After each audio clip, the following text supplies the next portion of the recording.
Hi, Tami. Sugar Spice! I'm glad you're here. You're wearing my gift, Lawrence. We're matchy. Sweet ka, no? Happy National Boyfriend's Day, baby. Thank you, I appreciate it.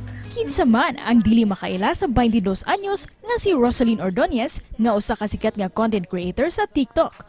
Una siya nga nagsugod sa pagbuhat og content sukad nga nagka-pandemya ug tungod kay daghan ang makarelate sa iyang istorya, nag-viral siya sa social media.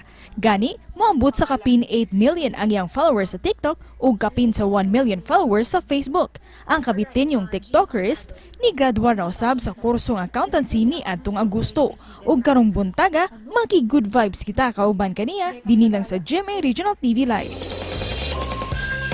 Karong buntaga, maki good vibes kita, kauban kining batan-on nga content creator nga taga Bacoor, Cavite. We have this morning, Rosaline Ordonez.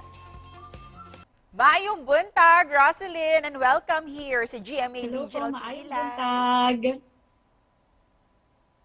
First of all, congratulations dahil umabot sa more than 1 million ang FB subscribers mo at followers mo. And of course, more than 8 million naman sa TikTok. How do you feel about this? Hanggang ngayon po, para akong nananaginip. Like, mixed feelings pa rin po yung nararamdaman ko.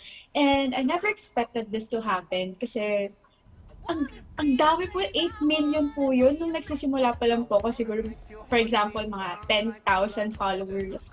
I never expected na aabot ako ng 1 million kasi sabi ko sobrang na yun, sobrang laki po. And then, ayun, hanggang ngayon po nagugulat pa rin ako na pataas pa rin ang pataas yung numbers of followers and ang dami pa rin pong nanonood sa akin. So, very thankful.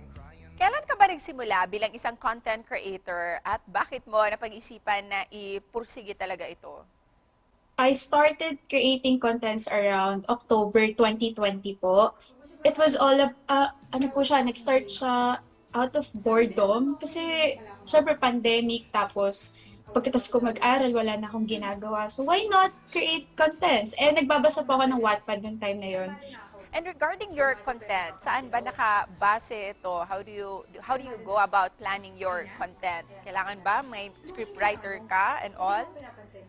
I never hired a scriptwriter, pero po kasi never ako parang natuto. Hindi ko alam kung paano ba talaga magsulat ng scripts. But nagsusulat na po ako ng mga para sa plays nung high school, mga group projects, kapag yung mga musical plays. Doon po ako nag-start. And aside from being a content creator, sino ba si Rosaline sa likod ng camera? 5 po kami magkakapatid. 4 na lalaki, ako lang po yung nag-iisang babae. Wala pa akong kambal kasi ang dami po nagtataka if may kambal ba ako or something like that. Pero wala pa akong kambal. I'm a papa's girl and hindi po talaga ako palalabas ng bahay. Hindi po ako palagala kasi mainit, pawisin po ako. So, yung buhay ko nag-e-evolve lang talaga siya sa bahay. Si Rosaline ba, ito, may jowa ba o wala? And if wala, ano yung mga qualities na gusto mo sa isang tao? Wala po akong jowa. Wala po. And ang gusto ko po sa isang lalaki, may sense of humor, responsible, a good listener, kayang respetuhin yung oras ko at saka yung ginagawa ko. And kayang harapin yung tatay ko. And before the millions of views, how was life like before ka naging isang content creator, Rose? Aral lang po. Nag-aaral po ako. Tapos kung hindi ako nag-aaral, nagsusulat ako sa Wattpad. Pero kasi, hindi po ako talaga pwede ma-distract since kailangan ko po talaga makagraduate. Yun po yung promise ko nung time na yun sa tatay ko. So, I write stories like secret lang. Tapos, wala. Yun lang po, aral, sulat, tapos sa bahay lang. And from being a student and a homebody before, how has being a content creator changed your life, Rosaline? Nabago yung buhay ko, like, yung sa character ko po, like, grabe yung character development ko po. Mas lumawak yung pang-unawa ko sa mga bagay-bagay. Na sabi ko, ay, ganito pala, no, kapag nasa 20s ka na, tapos nag-create ka na rin ng contents, ang dami mo rin talaga marirealize na mga bagay-bagay sa buhay. Tapos, aside from that po, natutulungan ko na yung tatay ko when it comes to expenses.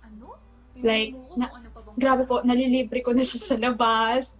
And before we end this interview, what's your message para sa mga viewers natin ngayong umaga, lalong-lalo na sa mga fans mo? Hello po, mag-iingat po kayo parate, mag-aral lang mabuti, lagi niyo po tatandaan na parte po kayo palagi ng mga achievements na nakakamit ko. Yun lang po, maraming salamat. And of course, hindi namin palalagpasin itong opportunity na ito. Manghihingi kami ng pasample, kahit Diyos a few ko. lines lang. Maganda kaya si Vina. At saka hindi siya pangit manamit. Wala ka lang taste.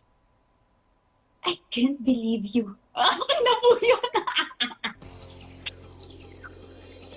Rosaline, thank you for joining us this morning.